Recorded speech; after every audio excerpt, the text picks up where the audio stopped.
If you're counting on Social Security or SSDI to support you in 2026, you need to hear this right now. The Social Security Administration just dropped a bombshell that's about to flip the entire system on its head, and almost nobody is talking about it. We're not just seeing minor tweaks or cost of living adjustments here. We're looking at the biggest transformation of the Social Security system in over 4 decades. That comfortable retirement you've been planning? Those disability benefits you depend on? Everything's about to change.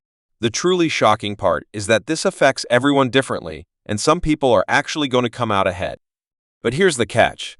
If you don't understand these changes now, you could end up on the wrong side of what I'm calling the Great Social Security Divide of 2026. In the next few minutes, I'm going to break down exactly what's changing, who gets hit the hardest, and the critical moves you need to make right now, because once these changes lock in, there's no going back. But before we dive into these crucial changes that could affect your financial future, take a quick second to hit that subscribe button and turn on notifications. Let's start with the bombshell that's sending shockwaves through the retirement community. The Social Security Administration has just announced a complete restructuring of how benefits are calculated. The traditional cost of living adjustment formula? Gone. Completely transformed. And if you're planning to retire in the next 5 years, you might want to pay extra close attention because the age requirements are shifting in a way nobody expected. The most immediate and shocking change affects SSDI recipients. For decades, the disability review process followed a predictable pattern. But starting January 2026, the criteria for qualifying as disabled are becoming significantly more stringent. The SSA is implementing what they call an enhanced evaluation framework, which, in plain English, means they're raising the bar, and not just by a little. Under these new rules, conditions that previously qualified for disability benefits might no longer make the cut. Think about that for a moment. People who've depended on these benefits, who structured their entire lives around this support system, are about to face a very different reality. But here's where it gets even more interesting. While some groups are facing tighter restrictions, others might actually see their benefits increase. The question is, which side of this divide will you fall on? Let's look at the numbers, because they tell a story that might surprise you. Currently, the average SSDI benefit is $1,483 per month. Under the new system, this figure becomes much more variable. Some recipients could see their benefits increase by up to 18%, a significant boost that could mean the difference between struggling and stability. However, and this is the part that's causing the most concern, an estimated 31% of current recipients might see their benefits reduced or, in some cases, eliminated entirely. But it's not just SSDI that's changing. The traditional Social Security retirement benefits are undergoing their own transformation. Remember how retirement age has been gradually increasing over the years? Well, the 2026 changes are accelerating this trend, but with a twist that nobody saw coming. Instead of a simple age increase, the SSA is introducing what they call flexible retirement windows, a concept that sounds promising but has some serious implications for how and when you can claim your benefits. Here's where it gets personal. These changes don't affect everyone equally. If you're within 5 years of retirement age, you're looking at a very different scenario than someone who's 15 or 20 years away from retirement. The system is essentially creating 2 classes of beneficiaries, with those closer to retirement age generally facing more immediate challenges. Now, you might be wondering about the reasoning behind these dramatic changes. The official explanation points to the long-term sustainability of the Social Security system. We've all heard the warnings about Social Security's trust fund running dry. These changes are supposedly designed to address that issue, but at what cost to current and near-future beneficiaries? Let's talk about the enhanced evaluation framework for a moment, because this is where the details really matter. Under the current system, the SSA looks at your medical condition, age, education, and work experience when determining disability. The new system adds several layers of complexity to this evaluation. They're introducing what they call functional capacity indicators, a fancy term for a more detailed assessment of what you can and can't do, regardless of your diagnosed condition. This means that some people who qualified for disability benefits based primarily on their medical diagnosis might now need to prove their inability to work in much more specific ways. The SSA is essentially raising the bar for what constitutes disabled under their guidelines.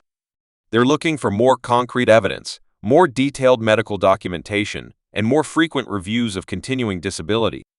But here's something that isn't making the headlines. Buried in the fine print of these changes are some potential opportunities. For example, the new rules include provisions for partial disability benefits, something that didn't exist before.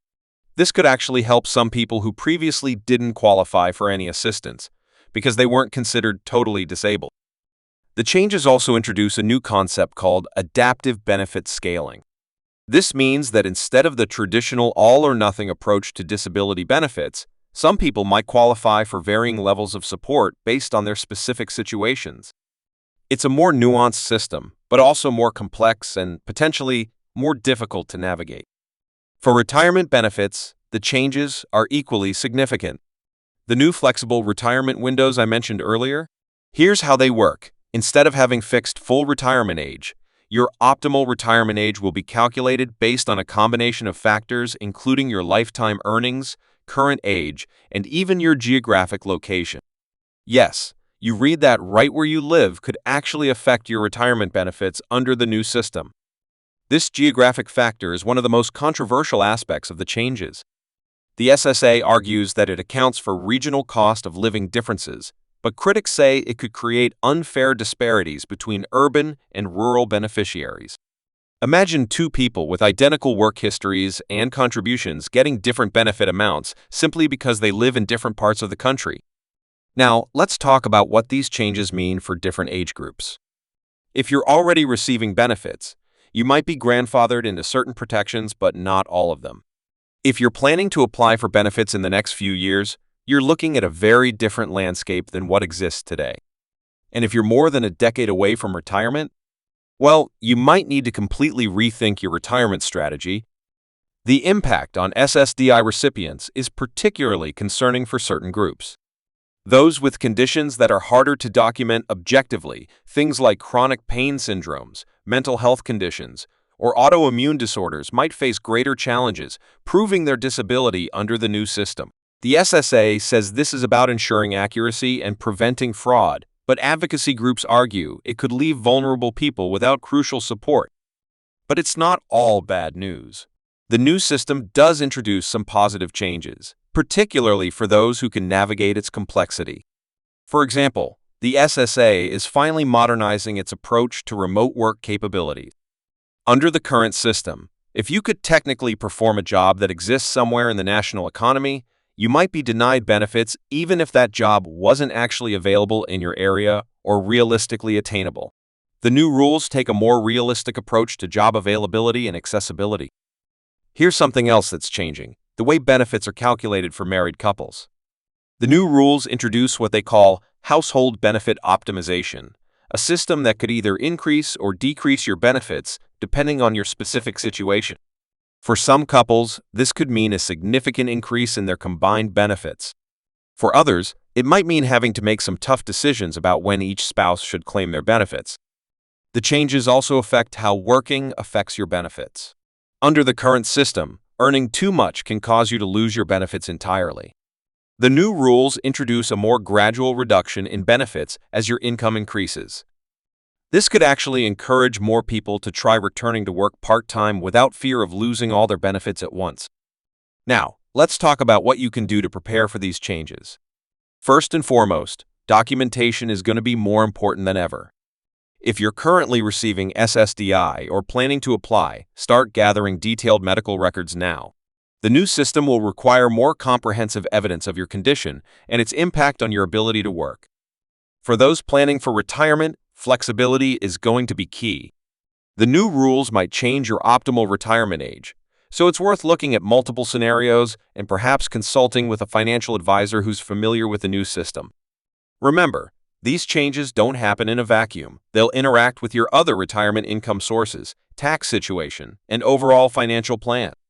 One aspect that's particularly important to understand is the new appeals process. Under the current system, if you're denied benefits, you have several levels of appeal available. The new system streamlines this process, which sounds good in theory, but could make it harder to overturn an initial denial. This makes it even more crucial to get things right the first time when applying for benefits. As we wrap up this discussion, let's remember that these changes, while significant, aren't set in stone yet. There's still time for modifications and adjustments before they take effect in 2026. This is why staying informed and engaged with the process is so important. So what's your take on these changes? Are they necessary reforms to protect Social Security's future, or do they go too far in restricting benefits? Share your thoughts in the comments below. And if you found this information helpful, please hit that like button and subscribe to stay updated on future changes to Social Security and SSDI. Remember, knowledge is power, especially when it comes to protecting your financial future.